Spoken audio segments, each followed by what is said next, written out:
Welcome back to Legion Builds, where I show you how to bring your favorite fictional characters into games of Dungeons & Dragons. If you like this build, make sure to like and subscribe to our channels over on YouTube and Spotify. We release new videos every week and have multiple lists for you to look through.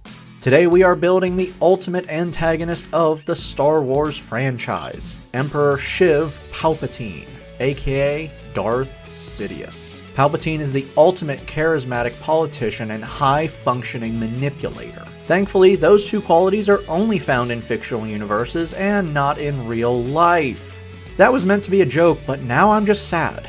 For goals, we need the ultimate Sith powerhouse, capable of controlling minds, moving objects with your mind, and unleashing devastating lightning attacks. Next, we need to create someone who is so good at manipulation that even Loki would respect the hell out of you. Finally, you need to hold your own against the greatest duelists of the Jedi Order. It's too bad you are only in 6 movies and the TV shows, so we don't really have much to go on. But at least we didn't get a movie where the whole tone is summed up with the line, "Somehow, Palpatine has returned." And now I'm sad again.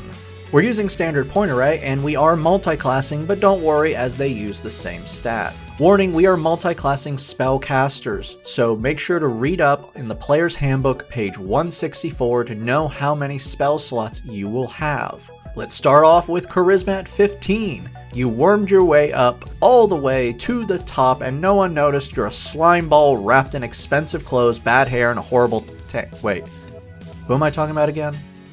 Palpatine, right, sorry. No one noticed you're a slime ball wrapped in expensive clothes.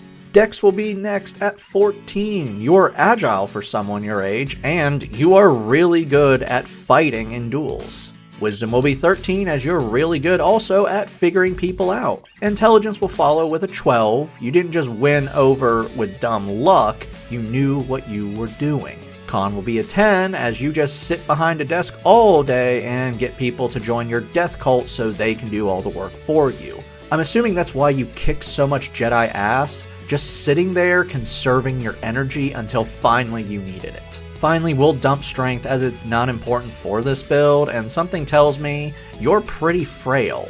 Palpatine is a human, but in Star Wars 99% of all characters are humans, so let's do something a little bit different. We'll go with custom lineage. Place +2 into Dex. For your feat, take telekinetic, adding +1 to charisma. You'll receive the cantrip Mage Hand. It is now invisible and can be casted without verbal or somatic components. Mage Hand allows you to move objects up to 10 pounds up to 30 feet away for 1 minute. This feat also allows you to shove a creature within 30 feet up to 5 feet from you or pull them towards you by 5 feet, should they fail a strength save. For your free skill, take Perception. For your background, we just need Insight and History. You like to talk about history a lot. You're kind of a nerd in that regard. Because you were born with your abilities, we're going to start things off with Sorcerer. For skills, take Deception and Persuasion. Level 1 Sorcerers need a Sorceress origin. Aberrant Mind Sorcerers unlock the powers of the mind to unleash hell on their enemies. Telepathic Speech lets you as a bonus action form a connection to another creature you see within 30 feet. You can now speak telepathically with one another for a duration equal to your Sorcerer level. And you must share a language. You can do this a number of times equal to your Charisma modifier. You also gain psionic spells. When you gain a level in Sorcerer, you can replace these spells with divination or enchantment spells from the Sorcerer, Warlock, or Wizard spell list, and they will count as Sorcerer spells for you. Mind Sliver lashes out at someone within 60 feet, forcing an intelligence saving throw, and on a failure, they take 1d6 psychic damage and must subtract 1d4 from their next saving throw before the end of your next turn. By the end of this build, this will do 4d6 psychic damage. Dissonant Whispers is similar to Mind Sliver, but does more damage and has different effects. Targeting a creature within 60 feet of you, your words fill them with terror. They must now make a Wisdom save or take 3d6 psychic damage and must use their reaction to move as far away from you as they can. Arms of Hadar lashes out at every creature within a 10-foot radius of you. Each creature must make a strength save or take 2d6 necrotic damage and lose their reactions till the start of their next turn. It says Tendrils lash out, but turn this into Force Lightning for flavor, I think it works. You also receive normal Sorcerer spells. Lightning Lure targets one creature within 15 feet of you, grabbing them with lightning. They must make a strength save or be pulled 10 feet towards you. If they get within 5 feet of you, they take 1d8 lightning damage, and this will eventually upgrade as well to 4d8 lightning damage. Shocking Grasp is a melee spell attack that deals 1d8 lightning damage and stops the creature hit from taking reactions till its next turn. If they're wearing metal armor, you have advantage on the attack, and this will also eventually upgrade to 4d8 lightning damage. Heads up, all combat cantrips do this. Now, this is only a range of touch, but don't worry, because we're actually going to give it a much greater range later on. Chill Touch is a 120-foot range spell attack that deals 1d8 necrotic damage, and the creature hit can't regain hit points till the start of your next turn. This will upgrade to 4d8 by the end of this build. Later on, we'll be able to double the range to 240 feet. You get one more cantrip, but you got some really good ones, so who cares? Take whatever you want. Mage Armor gives you an AC of 13 plus your dex for 8 hours if you aren't wearing armor. Witch Bolt fires a beam of lightning towards one creature within 30 feet of you. They take 1d12 lightning damage, and you can maintain the spell for 1 minute. For that 1 minute, you can use your action to deal an extra 1d12 lightning damage automatically. Warning, they can still move and attack, and if they get outside the 30 feet, the spell ends. Wow, that was a huge section. Normally sorcerers aren't that big, but Aberrant Mind sorcerers gain a lot of spells at level 1. Okay, so we need to jump classes as it's time for your political aspirations to begin. We're going to hop over to Bard. You get another skill. Take Acrobatics so you can do a surprise flip and start stabbing away, as you now have the proficiencies in swords as well. Level 1 Bards gain Bardic Inspiration. These are d6s you can give as a bonus action to another creature within 60 feet that can hear you. This inspiration lasts for 10 minutes and can be added to any saving throw, skill check, or attack roll. Once used, the dice is lost. You can do this a number of times equal to your Charisma modifier, and you regain all Bardic Inspirations at the end of a long rest. Give this to the moron to use a Persuasion check that could give you control over an army after you trick his smarter boss into leaving. You also receive Bard spells. Friends lets you for 1 minute influence the weaker mind of an individual. You have advantage on all charisma checks directed at said individual, but after 1 minute, they're gonna know that something was up. Use this on someone you're gonna get rid of anyway, not the emotionally traumatized teenager who's starting to see the cult that saved him is not all that great. You're gonna need to convince him to join your cult with only your personality, not magic. Message lets you whisper a message to someone within 120 feet away from you. Featherfall stops all fall damage for up to 5 creatures, including you, no matter the height. Long Strider adds 10 feet to your movement for 1 hour. Charm Person lets you influence a humanoid within 30 feet of you. Failing a wisdom save, they are charmed by you for 1 hour, believing that you are their friend. After that hour, they're gonna know they were charmed. Cure Wounds lets you manipulate metachlorians in a person's body and heal 1d8 plus your charisma modifier. This will come in handy when the teenager gets all of his limbs cut off and horribly burned. It will not regrow limbs or damaged organs, but will keep him alive long enough for you to stick him in a life support suit that makes his life miserable. I would just like to say, you have a horrible employment strategy. Level 2 Bards are Jack of all trades. You can now add half your proficiency bonus to all skill checks that you aren't proficient with. Magical Inspiration now allows your Bardic Inspirations to be added to spells that deal damage and regain hit points. Song of Rest lets you improve short rests. Now while taking a short rest, you can talk about the wise Sith Lord that you killed, and everyone who can hear you can add 1 extra d6 when rolling their hit dice. For new spells, Detect Magic lets you detect magical items or spells within 30 feet of you for 1 minute. You don't know what the spell is or what the item is, but you do know what school of magic it hails from. Level 3 Bards get Expertise. Now, 2 of your skills get double proficiency bonus. Choose Deception and Persuasion. You're going to need a high Deception to trick the kid who was saved by Cult A into joining your Cult B. You also get your subclass, and it's time to start lightsaber training. College of Swords are bards who train in the deadly arts of the blade. You now have proficiency in medium armor and scimitars, and any sword you're proficient with is now a spellcasting focus for your bard spells. You also receive a fighting style. Dueling adds +2 to damage when holding a single weapon in one hand and no other weapon. Blade Flourish lets you add your Bardic Inspiration to special moves, and increases your movement by 10 when you make an attack until the end of your turn. Defensive Flourish adds your Bardic Inspiration to the damage of an attack and adds the Bardic Inspiration to your AC. Slashing Flourish adds the Bardic Inspiration to the damage of the attack and deals the extra damage of the Bardic Inspiration to one other creature within 5 feet of you. Mobile Flourish adds the Bardic Inspiration to your damage of the attack and lets you push a creature 5 feet plus the Bardic Inspiration dice away from you. You can then use your reaction to move up your full speed to be within 5 feet of the creature.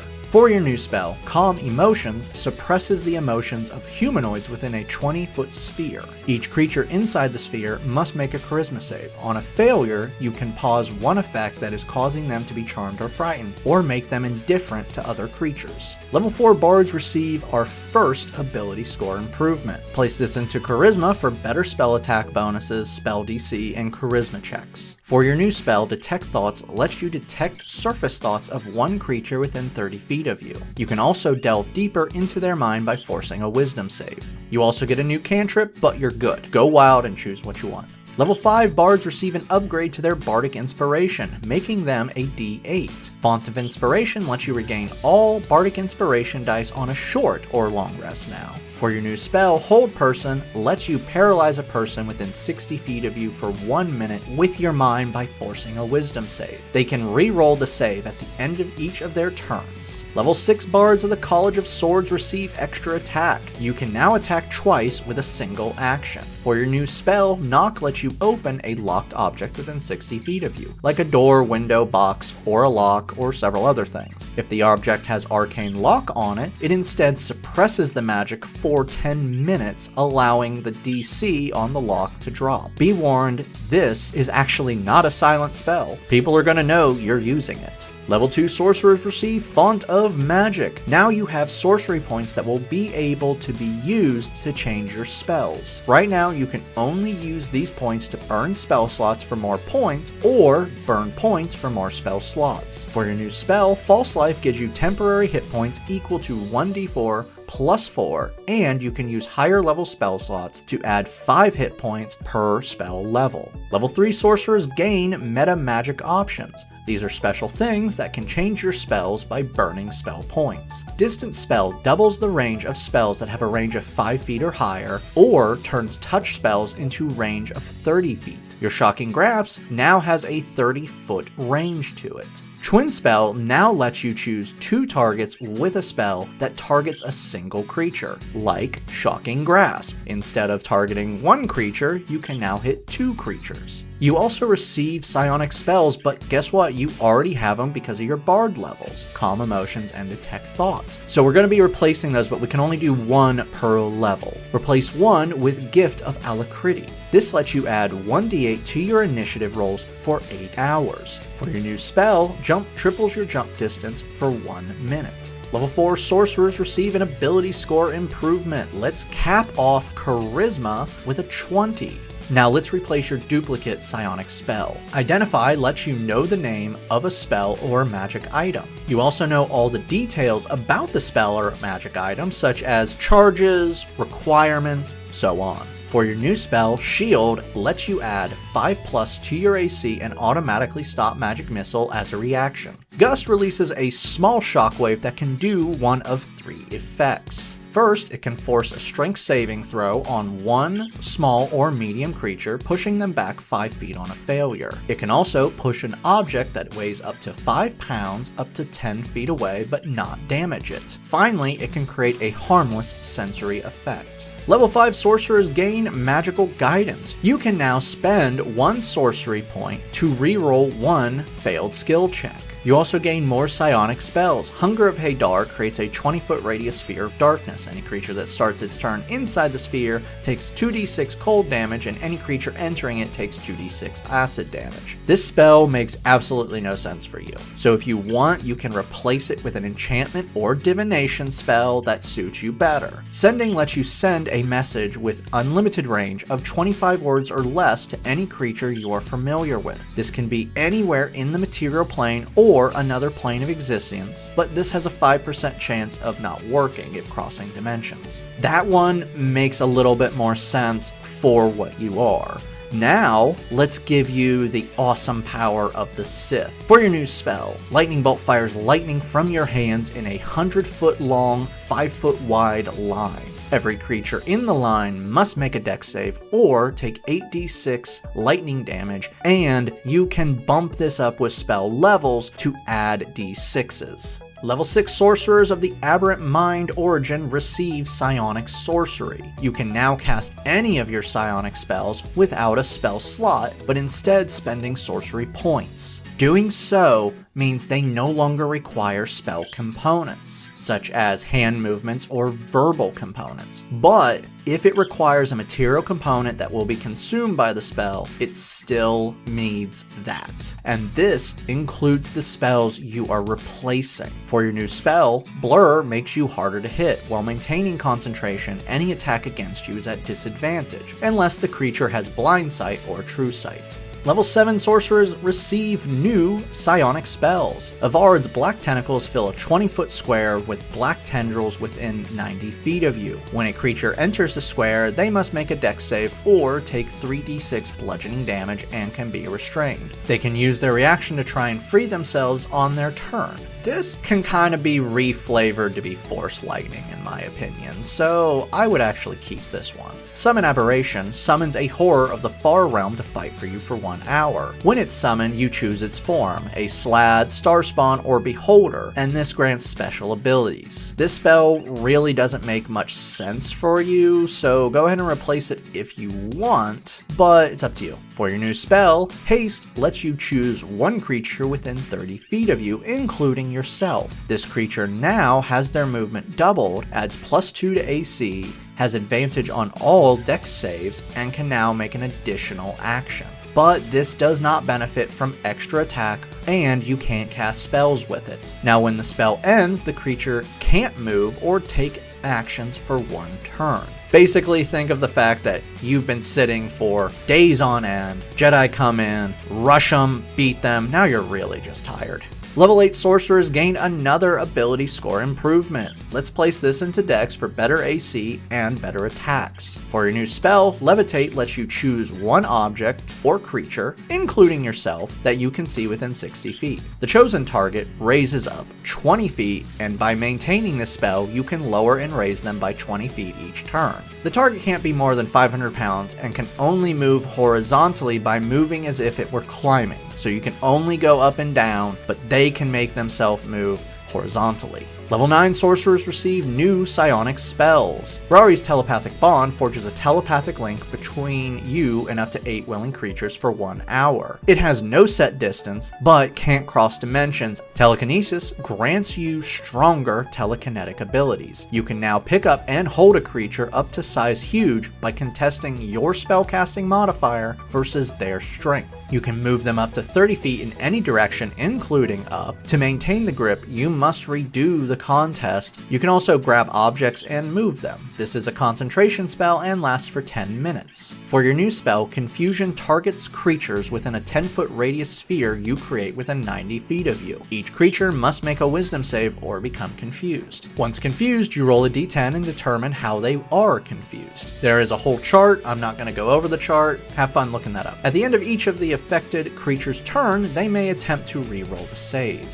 Level 10 Sorcerers receive a new meta magic option. Heightened Spell lets you spend 3 sorcery points to give a creature disadvantage on a saving throw for the spell being cast. For your new spell, Dominate Beast lets you force your will onto a beast within 60 feet of you. The beast must make a wisdom save or be charmed for 1 minute. While charmed, you have a telepathic link to the beast and can command it. Each time the beast takes damage, it can re-roll the save. Sword Burst releases a small shockwave, hitting hitting all creatures within 5 feet of you and forcing a dex save, taking 3d6 on a failure, and this will go up to 4d6, literally next level. Speaking of next level, level 7 bards just received new spells. Charm monster is like charm person, but does not have the humanoid requirement and can now be any creature. So let's go over something real quick. Sword burst, mind sliver, lightning lure, shocking grasp, and chill touch are now all 4 damage dice each. Level 8 bards receive our final ability score improvement. Let's cap off dex for 20. For your new spell, Suggestion lets you implant a suggestion into one creature within 30 feet of you. Failing a wisdom save, you can implant a suggestion into their mind that seems reasonable to them. It cannot harm itself or others, and you must maintain the spell for up to 8 hours. Level 9 bards receive an improvement to their Song of Rest. Now while using Song of Rest, everyone will add a d8 to their hit dice. For your new spell, Dominate Person is similar to Dominate Beast, but this targets humanoids. Follow the same rules though. Our final level is level 10 bards, and to start you receive an improvement to your bardic inspirations, making them now a d10. You also receive more expertise, doubling your proficiency bonus to 2 more skills. Choose Insight and Perception. Finally, you receive Magical Secrets. These are 2 spells from any list that are a level you can take, and they now count as Bard spells. Hold Monster is like Hold Person, but can now target any creature other than a humanoid. Dream lets you enter the dreams of another creature you know. For 8 hours, you can enter the dream and communicate with that creature. You can also shape the dream to be terrifying, forcing the target to make a wisdom save. If the target fails, they are prevented from gaining the benefits of a long rest, and upon waking take 3d6 psychic damage. It would be a real shame if that teenager you want in your death cult instead of the other cult were to start having terrible nightmares about losing the only person they have left that they love, wouldn't it? Time to dive in and look at this build. You are one charismatic bastard. Your deception and persuasion rolls are now plus 17 before you roll. You can give yourself advantage on these rolls. You can also manipulate minds multiple ways, or just influence people to come over to your side. Your abilities to heal, improve healing, or add to your group's rolls will make you indispensable and help you earn their trust faster. Your skill in combat is also amazing, adding 5+ to attacks, plus 7 to damage, then adding d10s and effects to the damage. Your AC is 18 with mage armor, 23 with shield, and you give disadvantage to your enemies with blur. You're adding 10 feet of movement with long strider, 10 feet with blade flourishes, doubling your movement with haste for a possible 100 feet of movement. Finally, your power is dangerous. Shocking Grasp does 48 lightning damage and can have a range of 30 feet. Chill Touch does 48 necrotic damage with a possible 240 foot range. And those are just your cantrips. You can double the range of your spells, impose disadvantage while casting spells, and target 2 creatures at once instead of 1. And that's without adding spell levels. You can also cast your psionic spells without spell slots or any components.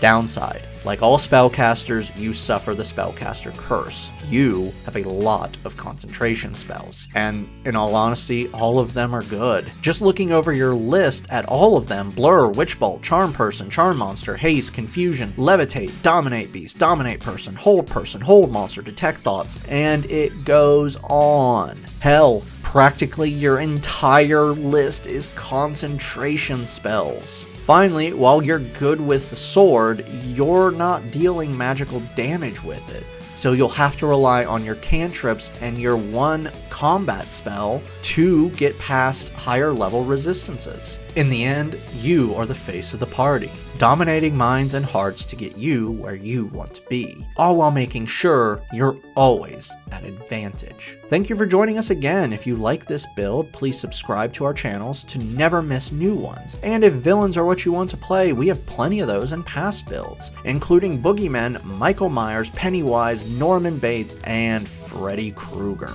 Don't forget to check out our Patreon to help us decide our weekly releases. You can also submit requests at any time by emailing gonzo63rd@gmail.com.